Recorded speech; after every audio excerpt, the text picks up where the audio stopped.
Hello guys, magandang araw sa inyong lahat, lalong-lalo na sa mga content creator na kagaya ko.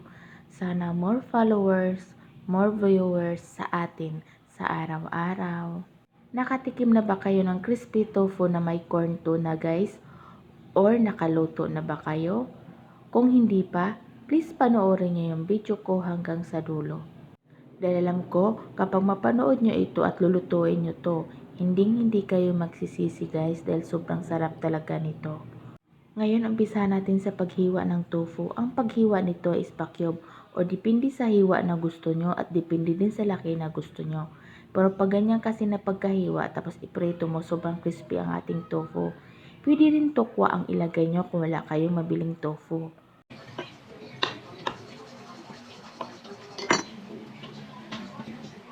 Pagkatapos ko nga siyang hiniwa, nilagyan ko lang siya ng asin at saka yung pinaghalo kong paprika powder, ginger powder, garlic powder, pamintang puti at saka pamintang itim.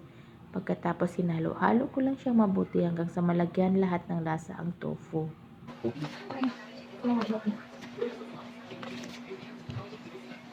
Sa coating naman guys, flour lang ang nilagay ko dyan.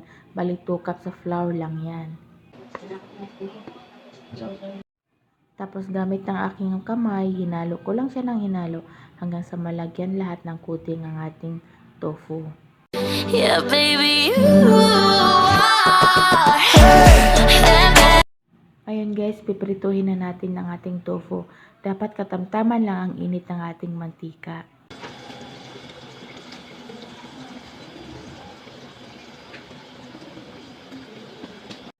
Tapos ayan na, kunin ko na yung unang salang. Kita nyo naman guys kung gaano ka-crispy ang ating tofu.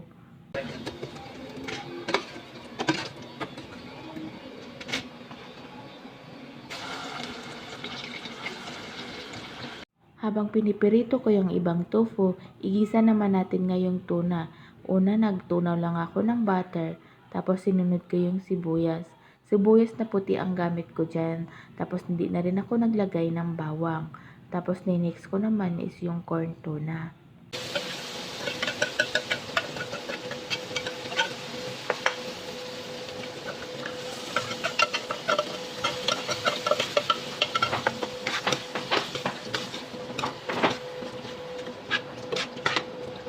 Tapos nilagyan ko siya yung pinaghalo kong pamintang puti, itim, paprika powder, ginger powder, onion powder, tsaka garlic powder.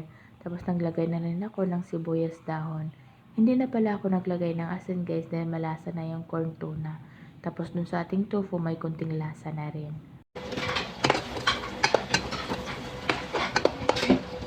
Pagkatapos nga maprito lahat ng tofu at magisa yung corn tuna, ipaghalo naman natin siya guys. Haluin lang natin siya ng haluin hanggang sa makumbine lahat ng tofu at saka yung corn tuna.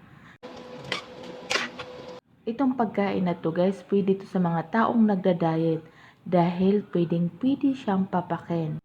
At pwede rin to sa mga bata guys dahil yung bata namin dito, sarap na sarap siya sa niluto kong tofu na may corn tuna. Kung ako lang masunod guys, kayang-kaya kong ubusin yan. Kaso hindi pwede. Kaya ang ginawa ko, nagkanin na lang ako. Kasi kung hindi ako magkanin guys, baka hindi makakain ang iba. Sa sobrang sarap kasi nito, parang ayaw mo nang tumigil sa kakakain. Mala restaurant yung lasa nito guys. Kaya ano pang hinihintay nyo? Subukan nyo na. Dahil kung mayroon to sa restaurant, sigurado at panigurado talaga ako na sobrang mahal nito. Kaya mas maigi pa rin na magluto lang tayo sa bahay. Bukod sa makakatipid tayo, sigurado tayong malinis ang kinakain natin. Sobrang simple lang ang pagkaluto niya pero hindi mo makakalimutan yung lasa sa sobrang sarap niya. Wow! Thank you for watching guys. Thank you sa walang sawang panonood sa aking video. At sana may natutunan kayo ulit sa bago kong post. At sana nag-enjoy kayo habang pinapanood nyo yung video ko guys.